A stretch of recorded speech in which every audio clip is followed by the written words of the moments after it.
도파민이 점점 우리 사회에서 문제가 되고 있습니다. 1960년대에 한국 사람들의 도파민의 수준하고요. 지금 이제 우리나라의 그 사람들의 도파민의 수준이 정상적인 사람들도 지금 한 2배, 3배 이상 높아져 있다는 거거든요. 그러니까 지금 현대가 도파민 중독자를 탄생시키는 시기다라고 할 수 있는데, 도파민 중독 그러면 굉장히 심각하게 생각하겠지만, 여러분들 그냥 아침에 일어나서 사무실에서 인터넷 보고 서치하는 인터넷 중독, 알코올 중독, 약물 중독, 도박 중독, SNS 중독, 이 스마트폰 중독, 이런 것들이 다 도파민이 지금 과잉의 증상을 보여주고 있다고 생각을 합니다.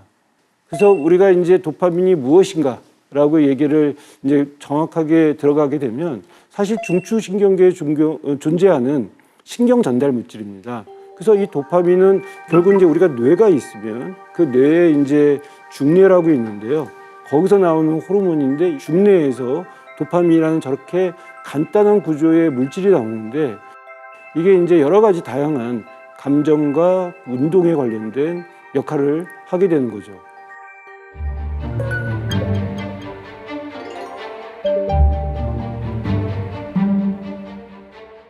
도파민의 문제가 생기면 어떤 우리의 운동에 대한 문제와 우리의 감정에 대한 문제들이 생길 수가 있고요.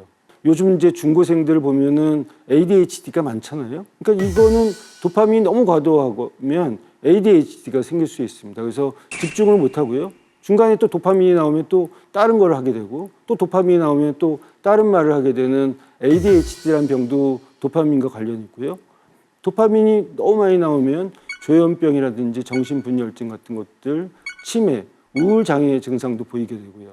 또 도파민이 너무 안 나오게 되면 파킨슨병이라는 게 생깁니다.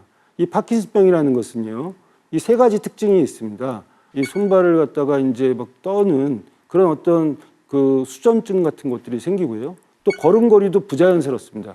총총 걸음 걷고, 3번째 특징이 중요한데요. 감정이 없어집니다. 아까 도파민이 감정과 관련된 호르몬이라고 했지 않습니까? 근데 이 도파민이 부족한 게 파킨슨병이라면 감정을 못 느끼는 거예요. 슬퍼도 슬픈 줄 모르고, 그리고 또 기뻐도 기뻐하지 않고요. 파킨슨병에 갖고 있는 환자들은 보면 얼굴을 이렇게 마스크 쓴 것처럼 표정이 없어집니다. 그래서 이런 이 파킨슨병, 조현병 이런 것들이 다 많으면 조현병이 되고 부족하면 파킨슨병이 되고, 결국은 도파민도 균형이 중요하다. 도파민이라는 게 문제도 뭐냐면요, 쾌감이 생기죠. 근데 쾌감이 생기면 좋은데 내성이 생깁니다. 10이라는 쾌감이 지금 나한테 또 이제 당장은 좋지만 결국 내성이 생겨서 20, 100 계속 더 큰 쾌감을 얻게 된다는 거죠. 제가 재밌는 연구 결과를 하나 소개를 하겠습니다. 이 그래프를 보시면 약물 중독이 무서운 이유를 보여주고 있습니다. 예를 들면 정상적인 행위에서 우리가 이제 도파민 분비량이 어떤 약물을 먹고 또 그 약물에 대해서 내성이 생기면 점점 이렇게 에스컬레이션 되는 것들을 보여주고 있거든요. 이렇게 도파민 분비가 높아지게 되는 게 뭐가 어때라고 생각할지 모르겠지만, 저희가 이제 의학적으로 뇌에 이제 MRI를 찍어보면요, 저렇게 도파민이 과도하게 나오게 되면 결국 이 보상 시스템에 의해서 뇌는 그쪽으로 그 보상회로를 계속 발동을 하다 보면 뇌가 고장이 나는 거죠.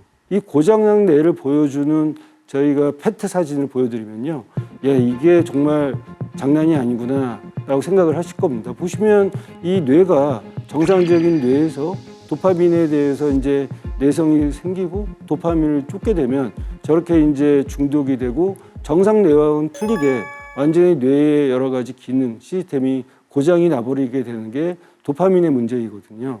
이 도파민이라는 것이 이런 보상 심리 때문에 때로는 좋을 수 있지만 때로는 그것 때문에 우리가 피폐해지고 나빠지고 난폭해질 수도 있다는 것이죠.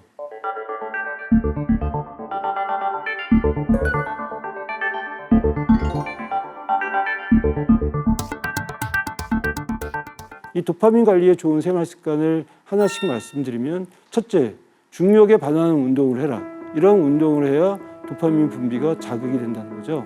또 중력에 반하는 운동을 하게 되면 우리가 이제 항중력근이라고 해서 척추 기립근이라든지 코어 근육이 많이 이제 자극이 되고, 그때 이 뇌에서 도파민이 많이 나오는 거죠. 또 도파민 호르몬을 갖다가 잘 관리할 수 있는 세로토닌이라는 호르몬이 중요한데 이 세로토닌이라는 호르몬은 햇볕을 쬐을 때 트립토판이라는 아미노산에서 세로토닌으로 변환되고 그리고 또 충분한 수면을 해야 멜라토닌이 도파민 분비를 이제 촉진시키고요. 아까 얘기했던 대로 부정적인 생각을 없애야 되거든요. 그래서 마음을 편안하게 음악을 듣고 명상을 하고요. 이런 5가지의 생활 습관을 갖다가 익혀서 도파민 균형을 찾는 게 좋고요. 또 도파민도 결국 호르몬이기 때문에 음식과 관련돼서 도파민의 재료가 필요합니다. 그래서 도파민이 이제 결국은 아미노산 같은 것들이 필요하기 때문에 단백질 섭취가 중요하고요. 두 번째는 포화 지방을 먹게 되면 도파민의 생성이 잘 안 됩니다. 그래서 불포화 지방을 드셔야 되고 프로바이오틱스는 결국은 장내에서 세로토닌이 많이 나오게 하기 때문에 도파민 균형을 유지할 수 있고요. 만일에 내가 이런 걸로 도파민 균형이 원하는 대로 되지 않는다면 도파민 보충제 같은 것들을 섭취하는 것도 도파민 균형을 위한 좋은 방법이라고 할 수 있겠습니다. 마지막으로 제가 드리고 싶은 말씀은 과유불급.